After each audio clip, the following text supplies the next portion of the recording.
자, 우리 이 시간에 이제 우리에게 주시는 하나님의 말씀을 함께 보도록 하겠습니다. 하나님께 주시는 말씀 역대상 29장 1절에서 9절 말씀입니다. 역대상 29장 1절에서 9절 말씀입니다.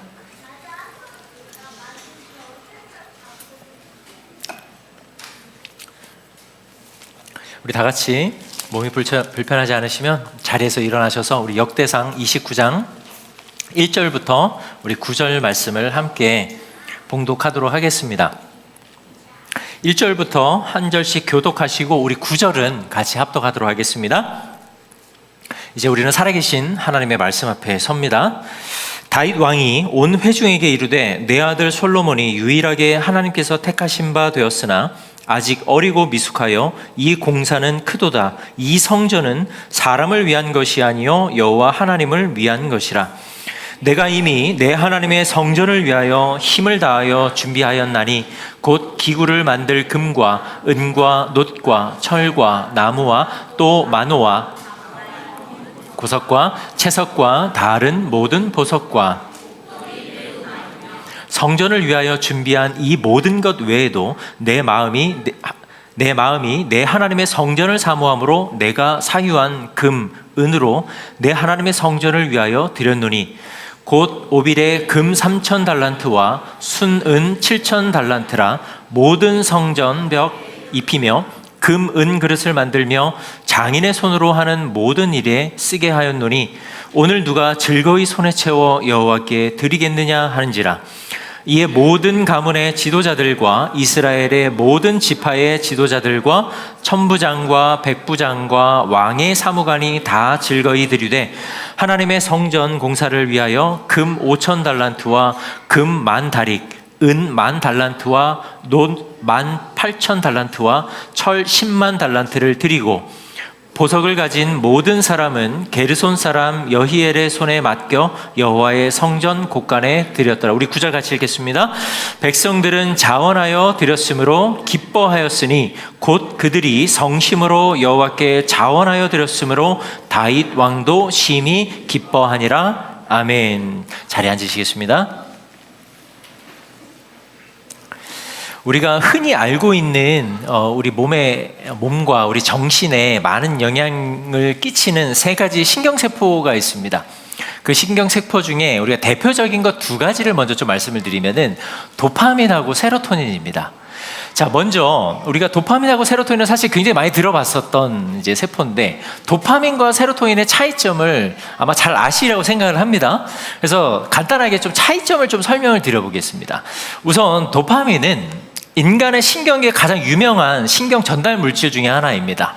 그래서 우리에게 다양한 감정적 행동들을 유발하게 되는데 이 도파민은 우리에게 즐거움을 주고 또 기쁨을 선사해 주는 물질 중에 하나입니다. 근데 이 도파민이 가지고 있는 특징 중에 하나가 뭐냐면은 그 즐거움과 기쁨들이 굉장히 자극적이라는 것입니다. 그래서 우리가 스스로 이 도파민을 경험하게 되고 그 도파민을 통한 기쁨과 즐거움을 우리가 계속해서 느끼다 보면은 조금 더 강한 것을 찾게 마련입니다. 그래서 조금 더 자극적인 거 아니면 조금 더 강한 거 이런 것들을 우리가 요구하게 되고 또 그것을 통해서 우리는 점점 더 극강의 기쁨과 즐거움을 느끼려고 합니다. 그래서 도파민을 굉장히 중요하게 여기죠. 그래서 요즘에 좀 시간이 좀 지난 것 같긴 한데 도파민이라는 비트박스도 굉장히 유명한 거 혹시 아시나요?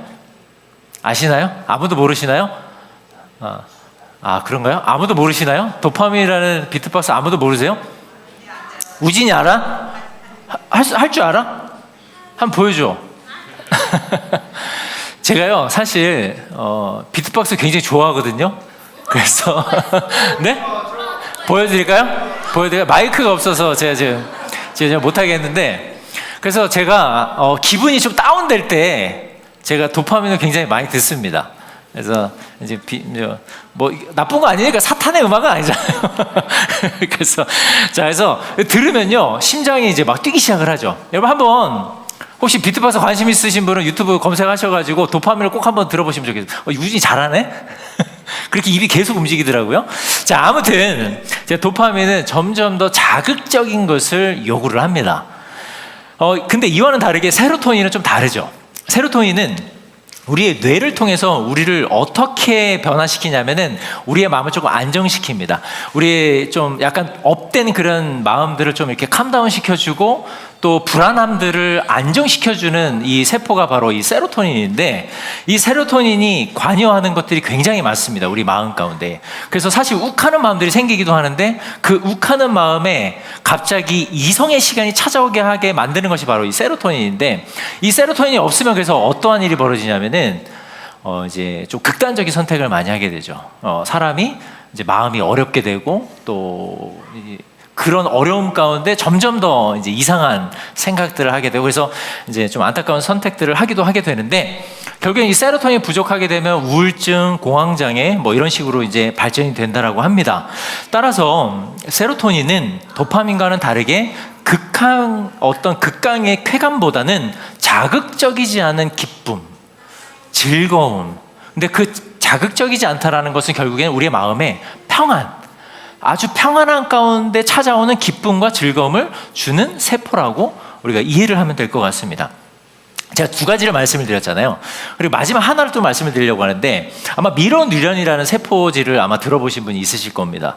자, 미로뉴런이라는 세포는요, 세로토닌과 굉장히 비슷합니다.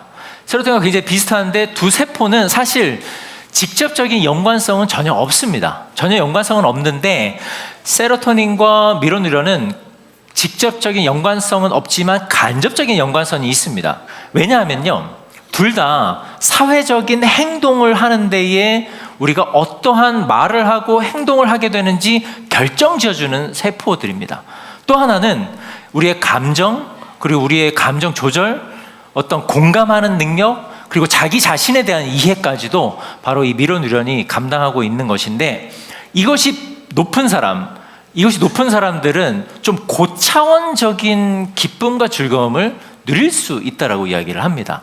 그래서 제가 잠깐 이제 띄워놓은 사진이 있는데요. 여기 보시면은 여기 보시면 이렇게 되어 있습니다. 자, 그래서 우리가 중요하게 봐야 될 거는 사실 오늘 세로토닌과 미로뉴런인데, 미로뉴런과 세로토닌 중에 세로토닌은요, 기분을 안정시켜주고 평안함을 유지하도록 도와주는 신경물질인데, 중요한 것이 이겁니다.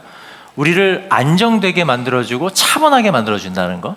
또 하나는 미로뉴런인데, 미로뉴런은 다른 사람의 행동을 따라서 그 사람이 하는 행동을 보면서 내가 공감하게 되고, 그 사람이 말하는 것을 내가 담고 싶어 하도록 만들어주는 것. 이것이 바로 미로뉴런이 하는 역할들입니다.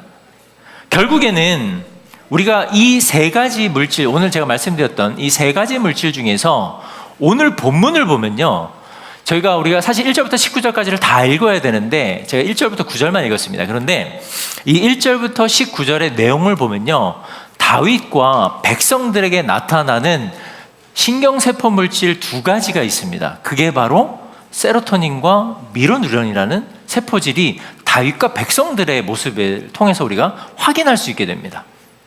그래서 오늘 말씀을 통해서 우리가 이렇게 좀 도전을 드리고 싶습니다. 우리의 마음의 평안함뿐만 아니라 우리의 영적인 생활 가운데서도 이런 세로토닌 같은 평안함이 깃들기를 바라고, 또 하나는요, 우리의 영혼의 기쁨과 영혼의 평안함과 동시에 우리 공동체에도요, 이런 미로뉴런 같은 그런 역사들, 그러한 일들이 벌어지게 되기를 간절히 소망하면서 오늘 말씀을 좀 보도록 하겠습니다.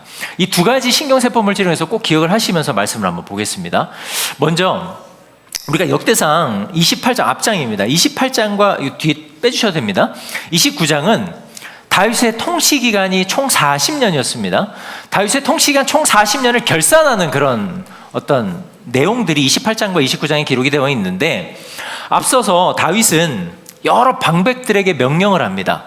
무엇을 명령하느냐? 내가 성전을 지을 것인데 성전을 짓기 위해서 필요한 모든 물질, 자원들을 다 가져오라고 이야기를 합니다. 그래서 이방 나라를 통해서도 가져오게 되고요. 그래서 나무부터 시작해서 금, 은, 노, 철, 모든 것들을 다 모읍니다. 그런데 문제는 다윗이 하나님이 자신을 성전을 왕궁하게 만드는 주인공이 아니라는 걸 깨닫게 됩니다. 그래서 하지만 다윗은 실망하지 않고 그의 아들 솔로몬에게 이 역할이 이양됐다라는 것을 깨닫고 자신이 솔로몬에게 하는 내용들이 고스란히 담겨져 있습니다. 그런데 자신이 이 성전을 하나님께서 다윗을 통해서 성전을 건축하게 하신다라는 것을 들었고 또 그것을 위해서 많은 노력을 했지만 정작 그 영광과 기쁨, 그 성전에 임한 하나님의 영광, 그 봉헌식을 통해서 봤었던 주님의 일하심은 결국에 솔로몬만 봤잖아요, 나중에. 근데 다윗이 그걸 몰랐던 바는 아니었을 것입니다. 그런데도 불구하고 다윗은 그 영광을 못 보는데도 끝까지 하나님이 주셨던 그 명령에 따라 순종하여서 자기 아들 솔로몬에게 모든 것을 다 고스란히 이양해 줍니다. 이것이 우리에게 알려주고 있는 중요한 것 한 가지는 뭐냐면은 하나님이 우리에게 주신 명령은 때로는 나를 통해서도 역사가 되기도 하지만 나를 통해서도 역사되지 않을 수도 있다는 거예요. 중요한 것은 내가 그 명령에 순종했느냐 안 했느냐죠. 다윗이 그렇게 순종할 수밖에 없었던 이유가 있습니다. 왜? 그것이 뭐냐면은 다윗의 모든 관심은 하나님의 영광이었습니다. 오로지 하나님의 영광을 위하여 하나님이 명령하신 것에 무조건적인 순종을 하는 것, 그것이 다윗의 관심사였고 다윗의 인생의 모든 것, 목적이라고 말할 수 있었기 때문에 다윗은 이 순종을 감당할 수 있었던 것입니다. 그래서 우선 다윗은 자신의 손으로 직접 성전을 짓지는 못하지만 성전을 위해서 필요한 모든 것을 준비하는 데 최선을 다했습니다. 그리고 다윗은 백성들에게도 성전을 위하여 기쁨으로 예물을 드릴 것을 호소합니다. 그 내용이 이제 계속해서 이어지고 있는데, 먼저는 중요한 것, 다윗이 왕이기 때문에 백성들이 명령할 수 있잖아요. 자, 모든 것들을 너희들이 가지고 있는 것 중에 가장 중요한 것을 가져오라고 할 수도 있고, 다 가져오라고 할 수도 있고, 일부만 가져오라고 할 수 있고, 어느 것만 특정 지어서 가져오라고 할 수 있는데, 다윗은 백성들에게 너희들이 가지고 하나님을 위해서 할 수 있는 모든 것들을 자원하는 마음으로 가져오라고 명령을 합니다. 그런데 다윗은 명령만 하지 않았습니다. 다윗은 명령만 하지 않고 오늘 말씀 3절과 5절에 보시면은 백성들에게 명령만 하지 않고 자신의 사유재산까지도 다 내어놓는 모습들을 볼 수 있습니다. 그래서 3절과 4절, 5절에 보시면은 다윗이 무엇을 내놓았는지를 기록을 하고 있습니다. 그리고 다윗은 이것을 기쁨으로 드렸다라고 이야기를 합니다. 그럼 다윗이 이렇게 자신의 사재를 털어서 성전 건축에 기부했었던 이유가 뭘까요? 제가 좀 전에도 말씀을 드렸습니다. 그 이유는 그냥 단순합니다. 하나님을 사모했기 때문입니다. 하나님을 사모했던 것. 여기서 말하는, 그러니까 우리가 개역개정 성경에는 여기가 사실 사모했다라고 나와 있는데, 이게 히브리어 원문에 보면은 이게 히브리어 라차라는 단어를 쓰고 있는데, 하나님을 사모해서가 아니고 라차라는 뜻은 하나님을 그러니까 기뻐하다라는 뜻입니다. 그러니까 따라서 다윗이 하나님께 자신의 모든 재산을 드린 것은 하나님을 사모했다라기보다는 그 드리는 행위 자체, 하나님께 드리는 이 모든 것이 하나님의 기쁨이 되고 나에게도 기쁨이 됐었기 때문에 라차라는 단어가 쓰여져 있었습니다. 근데 더 재밌는 건 뭐냐면요, 이 라차라는 단어는 다윗에게만 사용했던 단어입니다. 왜냐하면 하나님이 다윗을 기뻐했었다라는 말씀이 28장에 기록이 되는데, 그것이 바로 라차라는 말을 썼고, 하나님을 위해서 기쁘게 드렸다라는 말이 기록됐을 때도 다윗과 연결지어서 이 라차라는 단어가 쓰여졌습니다. 그러니까 이 기쁨은요, 모든 사람이 느낄 수 있는 기쁨이 아니라 아주 특정한 사람 누군가만 느낄 수 있다라는 것을 성경은 우리를 통해, 이 말씀을 통해 우리에게 알려주고 있는 것입니다. 우리가 기독교인으로서, 그리스도인으로서, 그리고 하나님 나라의 비밀을 깨달은 자로서 이 세상 사람들이 가지고 있는 기쁨의 기준과 정의와는 분명히 다르다는 걸 우리는 알고 있습니다. 그렇죠? 그래서 우리는 그 기쁨을 쫓아 살아가는 사람들이죠.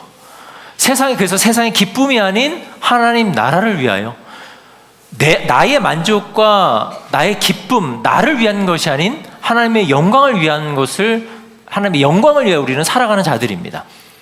우리는 그래서 굉장히 특별한 자들인 거죠. 그래서 우리가 하나님을 위해서 하는 모든 일들은요, 다 이 라차와 연결이 돼요. 기쁨으로 하게 되고 하나님 것을 기쁨으로 받으시고, 우리가 하나님을 기뻐하기 때문에 기꺼이 우리는 이 일을 감당하는 것입니다. 제가 하나님을 섬기는 거, 우리 성도님들이 하나님을 섬기는 거, 그리고 또 먼 곳에서 예배를 사모하는 마음으로 오는 모든 것들 누구를 위해서예요? 하나님의 기쁨을 위해서. 그런데 그 기쁨이 하나님에게만 머무는 것이 아니라 우리에게도 똑같이 공존해 있다는 겁니다. 그러니까 이 기쁨은요, 세상 사람들이 느낄 수 없는 기쁨이라는 것을 성경은 우리에게 알려주고 있습니다.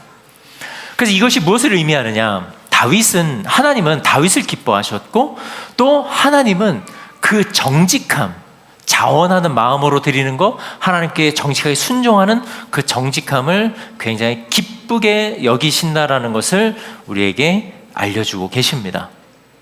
다윗은 결국 하나님을 가장 잘 알고 있었던 사람이 아닌가 싶습니다.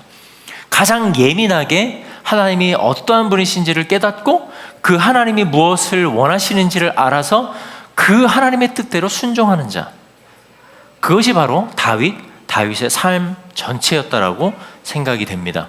그렇기 때문에 다윗이 하나님을 잘 알았기 때문에 자신의 사유재산까지도 하나님께 드리는 것을 아까워하지 않을 수가 있었던 것입니다. 그런데 다윗은요, 이 기쁨을 깨달았습니다. 이 기쁨을 깨달았는데 다윗은 이 기쁨을 자신만 소유하지 않았습니다. 어떻게 했을까요? 어떻게 했습니까? 백성들에게도 이야기를 하죠. 백성들에게도 이 기쁨을 함께 누리고 함께 그 기쁨 가운데 거하기를 원해서 동참하라는 권면을 합니다. 그래서 백성들에게 5절의 하반절의 말씀처럼 이렇게 이야기를 합니다. 우리 5절 말씀을 보시면은 5절 하반절에 이렇게 기록이 되어 있습니다. 오늘 누가 즐거이 손에 채워 여호와께 드리겠느냐. 그러니까 다윗이 말한 이 말은요, 결국에는 이겁니다. 다윗은 오늘 기꺼이 주님께 예물을 바칠 사람이 없는 것이냐. 다윗은 이미 그 기쁨을 누리는 거잖아요. 그러니까 오늘 지금 당장 이 기쁨에 동참할 자, 이 기쁨을 위하여 예물을 드릴 자가 없느냐라는 질문을 하고 있는 것입니다. 근데 사실은 질문이지만 질문은 아니죠. 명령이죠. 그러니까 다윗은 내가 경험해보니 이게 엄청난 기쁨이다. 그러니까 너희들도 함께, 백성들이, 우리 모두가 함께, 이 민족이 다 함께 이 기쁨에 동참하기를 원했던 다윗의 명령, 더불어서 다윗의 영적 도전이 함께 담겨져 있었던 말씀인 것입니다. 그거를 이렇게 이야기하죠. 오늘 누가 즐거이 손에 채워 여호와께 드리겠느냐. 이런 다윗의 기쁨은 전염되지 않을 수가 없었습니다. 모든 이스라엘의 지도자들과 백성들이 다 나와서 자신의 사유 재산들을 하나님을 위하여, 성전을 위하여 다 내놓습니다. 뭐랑 연결이 될까요? 아까 신경세포 중에 뭐랑 연결이 될까요? 뭘까요? 뭐라고요? 그렇죠. 미론이랑 연결이 되죠. 다윗이 했었던 그 기쁨이 자신에게 너무 크니까 백성들에게 권면했습니다. 영적 도전을 심어줬죠. 근데 지도자들과 백성들도 보니까 왕이 너무 기뻐하는 거예요. 그러다 보니까 왕의 명령에 순종해야 하는 것도 맞지만 그 기쁨에 동참하고자 자신들의 모든 사유재산들을 다 내놓습니다. 우리 6절에서 8절, 9절까지의 말씀을 다시 한번 읽어보도록 하겠습니다. 오늘 본문 6절부터 9절 우리 한 목소리로 한번 같이 읽어보겠습니다. 시작. 이에 모든 가문의 지도자들과 이스라엘 모든 지파의 지도자들과 천부장과 백부장과 왕의 사무관이 다 즐거이 드리되 하나님의 성전 공사를 위하여 금 5,000달란트와 금 10,000다릭, 은 10,000달란트와 놋 18,000달란트와 철 100,000달란트를 드리고 보석을 가진 모든 사람은 게르손 사람 여히엘의 손에 맡겨 여호와의 성전 곳간에 드렸더라. 백성들은 자원하여 드렸으므로 기뻐하였으니 곧 그들이 성심으로 여호와께 자원하여 드렸으므로 다윗 왕도 심히 기뻐하였더라. 다른 사람의 행동, 표정, 감정들을 관찰할 때에 나타났었던 그 반응들이 백성들에게 나타난 겁니다. 그래서 성심으로 드리게 되죠. 기쁨으로 자원하는 마음으로 드리게 됩니다. 그리고 결국에는 이것이 선순환이 돼서요, 마지막 9절 말씀에 이렇게 쓰여 있죠. 다윗 왕도 심히 기뻐하였더라.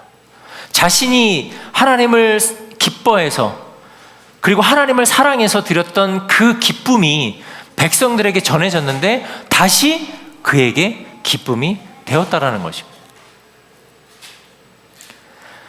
결국 다윗의 기쁨의 원천은요, 자신이 소유하고 있던 부와 명예, 권력이 아니었습니다. 자신이 가지고 있었던 부와 권력, 명예는 어떤 세포와 연결이 될까요? 도파민 같은 거예요.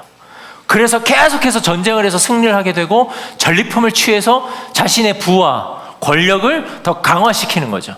이건 도파민 같은 겁니다. 그런데 하나님을 사랑하고 하나님을 기뻐해서 계속해서 하나님이 가장 기뻐하시는 일을 하다 보니 그의 삶 전체를 통해서 나타나는 감정과 그의 통치 생활은 40년 동안의 통치 생활은 어떻게 합니까? 평안한 가운데 통치를 할 수 있게 된 겁니다. 결국 하나님 기뻐하시는 일, 그 일을 다윗이 기쁨으로 감당할 때 그에게는 엄청난 평안이 임하고 기쁨이 임했던 것입니다. 그리고 이제 우리가 읽지는 않았지만 다윗은요 10절과 19절의 내용을 통해서 이제 진정한 하나님께 감사를 드리게 됩니다. 그리고 이것은 다윗의 신앙을 보여주는 내용이기도 한데 요약해서 말씀을 드리면 다윗은 이 감사를 어떻게 표현하냐면 첫 번째, 하나님의 초월성을 고백합니다. 하나님의 영원하심, 하나님의 주권을 고백하게 되죠. 그리고 하나님의 전능하심을 고백합니다. 그리고 하나님의 앞에서의 겸손함, 마지막으로 그의 연약함을 하나님 앞에 고백함으로써 하나님의 주권, 주가 주 되심을 고백하게 됩니다. 공동체를 통해서 역사하시는 하나님, 그 하나님을 우리는 오늘 말씀을 통해서 다윗과 이스라엘 백성들을 통해서 깨닫게 됩니다.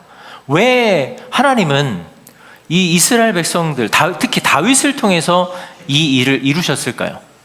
다윗은 분명히 본인의 힘과 본인의 능력을 따라서 했다면 아마 성전을 지었었을 것입니다.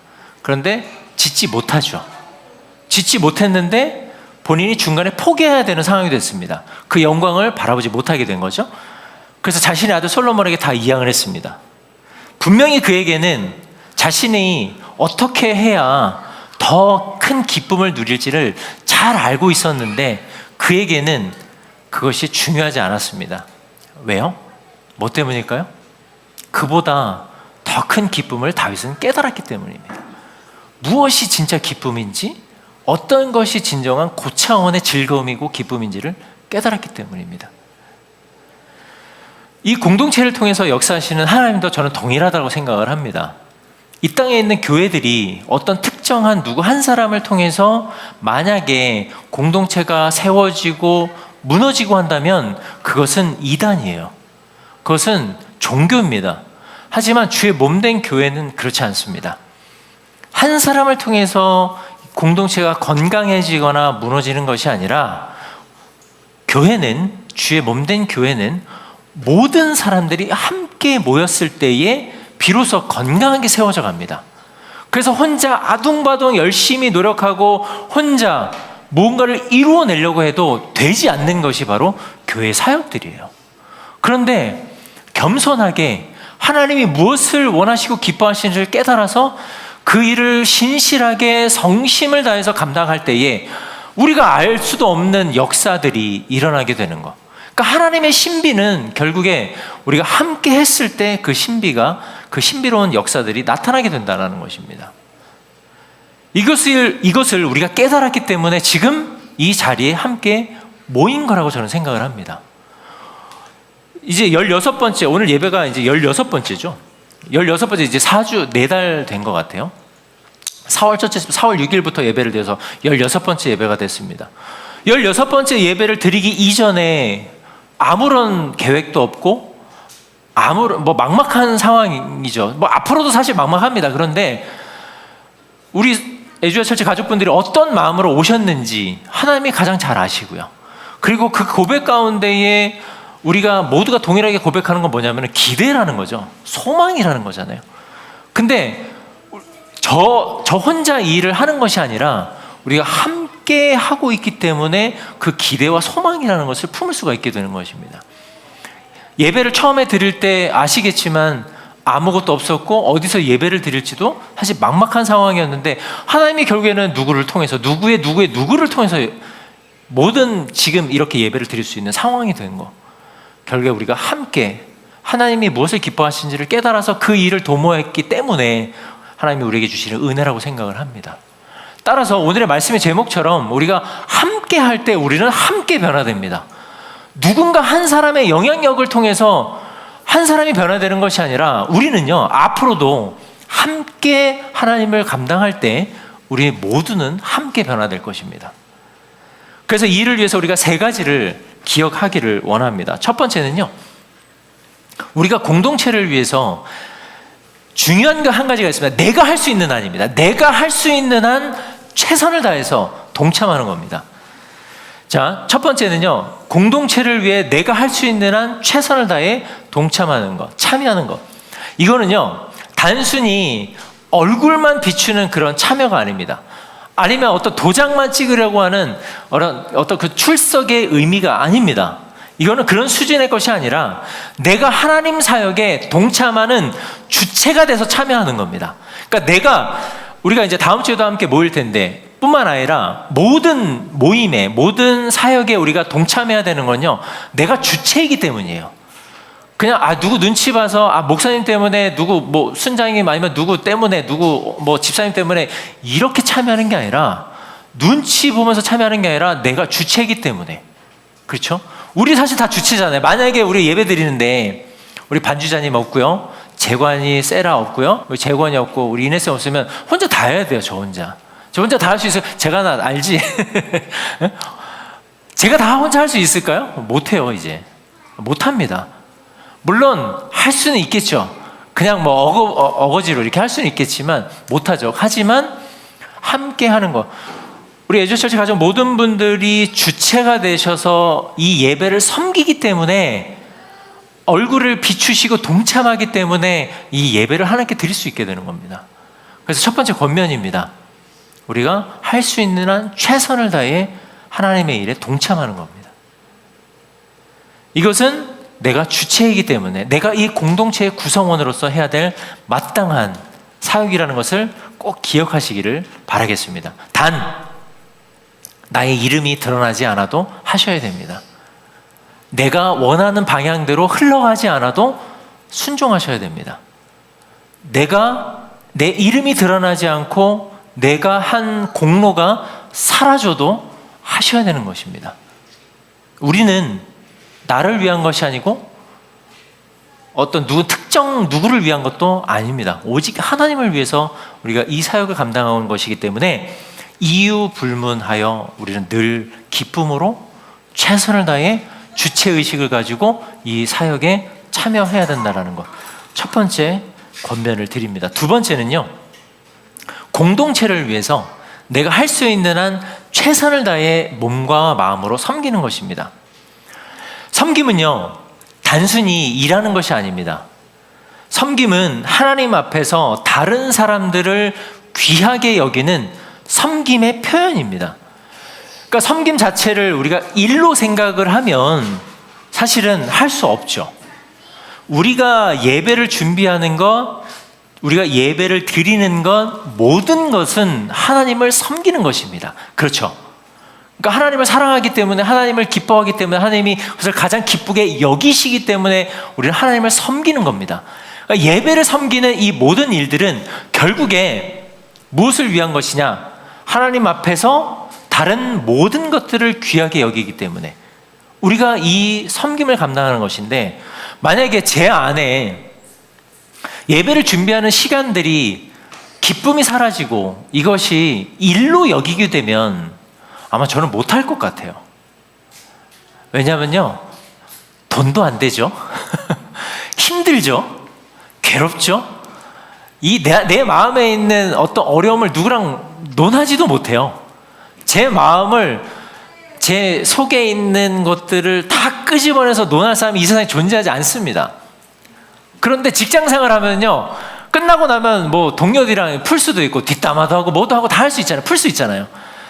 그러니까 제가 하는 이 사역을 만약에 제가 일로 여긴다면은 저는 그냥 못할 것 같아요. 할 수 없을 것 같아요. 차라리 다시 직장 생활하고 말지. 그리고 직장 생활하면서 그냥 교회 주일 아니면 수요일 뭐 이렇게 와가지고 특세 있으면 이제 얼굴 비추고 뭐 이렇게 하겠죠. 아마 날라리 신앙이 되지 않을까? 근데 제가 이 일을 감당할 수밖에 없는 것은 이 일이 저에겐 일이 아니라 하나님이 가장 무엇을 기뻐하시고 또 하나님이 저에게 주신 은혜 중에 하나는 제가 어떨 때 가장 기쁨을 느끼냐면 결국에 하나님의 일을 할 때였어요. 그것을 깨달았기 때문에 제가 이 섬김, 그리고 우리 에듀에처치 가족 모든 분들도 이 섬김을 감당하고 있는 것이라고 생각을 합니다. 뿐만 아니라요, 우리는 여기에서 이것을 조금 더 확장시켜서 생각을 해볼 필요가 있습니다. 우리가 하는 선교와 구제 사역, 그리고 어렵고 힘든 사람들의 우리의 시선을 조금 돌려보는 거, 그러니까 지금 누가 힘들까, 또 누가 어려움이 있을까를 생각해보는 모든 것들은요, 다 우리의 섬김과 관련이 되어 있습니다. 왜냐하면 그것을 통해 우리의 영혼이 기쁘게 되기 때문에, 더 큰 고차원적인 즐거움을 느낄 수 있기 때문입니다. 그래서 사랑하는 우리 에듀처치 가족 모든 분들, 그리고 이 자리에 함께 예배하시는 모든 분들, 우리가 할 수 있는 한 최선을 다해 우리의 몸과 마음으로 주님을 섬기고 우리의 이웃을 섬기고 우리의 형제 자매들을 섬길 수 있게 되기를 간절히 주님의 이름으로 축복합니다. 마지막 세 번째입니다. 마지막 세 번째는요, 공동체를 위하여서 내가 할 수 있는 한 최선을 다해서 기도하시고 예배를 드리는 겁니다. 너무나 뭐 원론적인 이야기일 수 있겠죠. 기도하고 예배 드리는 거. 뭐 기도 당연히 하죠. 뭐 당연히 예배 드리죠. 제가 그거를 말씀드리는 것이 아닙니다. 공동체를 지탱해주고 공동체가 건강하게 세워져 가는 데 있어서 기도와 예배는요, 가장 강력한 울타리가 됩니다. 우리가 기도하는데 힘을 쏟고 예배를 드리는데 최선을 다한다면 이단이 오거나 누가 우리를 힘들게 하더라도 우리가 흔들리지 않습니다. 그런데 그냥 얼굴 비추고 그냥 자원하고 기쁨을 하는 것이 아니라 억지로 한다면은 예배와 기도가 사라지게 되고 공동체는 무너질 수밖에 없습니다. 그래서 제가 말씀드리고 싶은 것은 우리 공동체가 앞으로도 계속해서 건강하게 세워져 가기 위해서는 우리가 열심히 기도해야 됩니다. 건물 하나 짓잖아요. 기둥을 세우잖아요. 기둥을 세우는데 뭘 먼저 세웁니까? 거푸집을 세우잖아요. 거푸집이 튼튼하지 않으면 어떻게 될까요? 시멘트를 못 붑니다. 아무리 시멘트를 부어도 결국에는 거푸집이 튼튼하지 않으니까 기둥은 무너지게 되어 있어요. 이 거푸집 같은 게 바로 기도입니다. 그리고 예배입니다. 기도와 예배를 통해서 우리 공동체는 결국에 건강하게 세워져 갈 수 있는데, 우리가 할 수 있는 한 최선을 다해서 기도해야 되는데 누구를 위해서 기도해야 되느냐? 교회를 위해서뿐만 아니라 서로가 서로를 위해서 함께 기도해야 합니다. 그리고 우리가 함께 예배를 드리는데 최선을 다해야 됩니다. 우리가 예배를 드리는 것이 오늘 이 시간에만 드려지는 것이 아니라 삶의 자리에서도 예배를 드립니다. 우리는. 그런데 누가 삶의 자리에서 어떻게 예배를 드리는지 다 모르잖아요. 그렇죠? 뭐 제가 우리 성도님들께 전화, 지금 뭐 어떻게 뭐 하고 계세요? 밤에 한 10시쯤에 전화해가지고 어디 계시나 막 확인할 수도 없는 노릇이고, 사실 뭐 드라마 보고 계신지 뭐 아니면은 어디에서 뭐 즐기고 계신지 모르잖아요. 제가. 그렇죠? 다 알 수 없습니다. 그런데 삶의 예배는 결국에 언제 나타나냐면요, 우리가 함께 모였을 때 나타나요.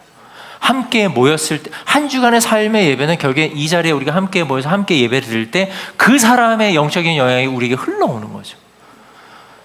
그래서 함께 하는 게 굉장히 중요합니다.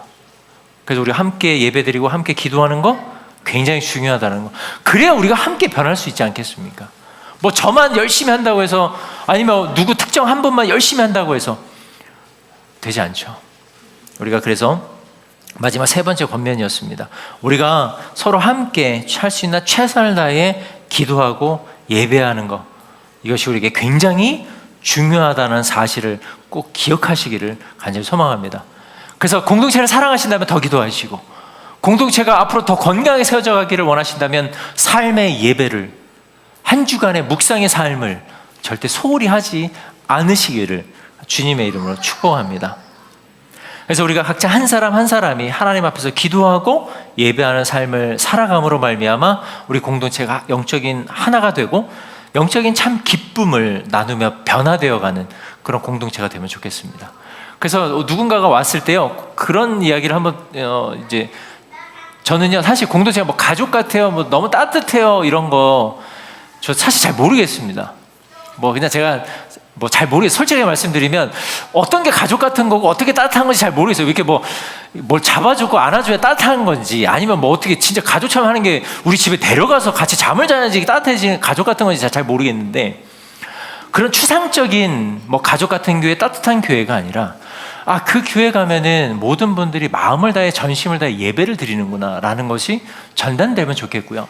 그리고 저 교회 성도님들은 참 기도를 열심히 하는구나라는 것이 예배를 통해서 증명되고, 또 그것이 사람들에게 영향을 끼쳤으면 좋겠습니다. 그런 교회가 되기를 간절히 소망합니다. 우리 예주 처치가 아직은 뭐 그런 것들에 있어서 충분히 시간적인 준비할 시간이 없었겠지만, 앞으로 우리가 이것을 위해서 같이 힘을 쏟는 그런 교회가 되면 좋겠습니다. 우리 주의 몸된 교회, 그런 에주야 처치가 될 수 있기를 간절히 소망합니다. 말씀을 정리하겠습니다. 다윗은요, 하나님께 자신의 것을 드리는 것이 얼마나 기쁜지를 깨달았던 자입니다.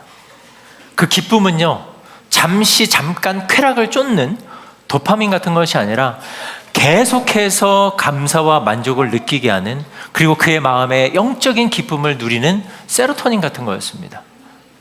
그리고 그 기쁨을 누렸던 다윗은 이 기쁨을 모든 백성들도 느끼기를 원했습니다.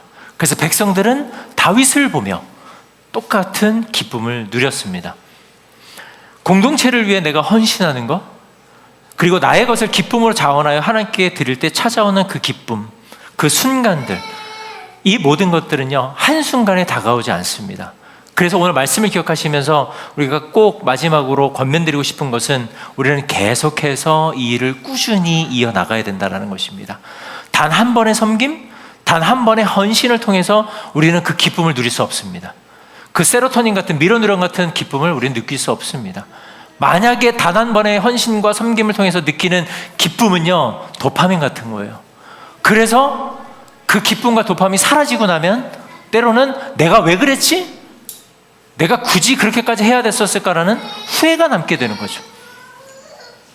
그래서 사랑하는 우리 예주야 철치 여러분, 우리가 계속해서 이것을 시도하고 또 함께 그 기쁨과 즐거움을 공유할 수 있는 그런 우리 공동체가 될 수 있기를 간절히 소망합니다. 우리가 할 수 있는 한 최선을 다해 하나님께 나의 몸과 마음을 다해 주님을 섬기는, 그리고 자원하는 마음으로 기쁘게 하나님을 섬길 수 있는 그런 우리 애주야 철치 모든 우리 믿음의 가족들이 될 수 있기를 간절히 주님의 이름으로 축복합니다. 우리 모두 함께 하나님 나라와 공동체를 위한 헌신에 우리가 마음을 모아서 참여하여서 우리 교회가 성장하고 확장되는 것뿐만 아니라 하나님 나라가 확장되는 그런 영광을 우리 모두가 경험하게 되기를 간절히 소망합니다. 사랑하는 여러분, 오늘 말씀을 통해 우리가 깨달았습니다. 다윗은 성전을 짓기를 원했습니다. 하나님께 명령을 받아서 시작을 했습니다. 그런데 다윗은 성전을 짓지 못했습니다.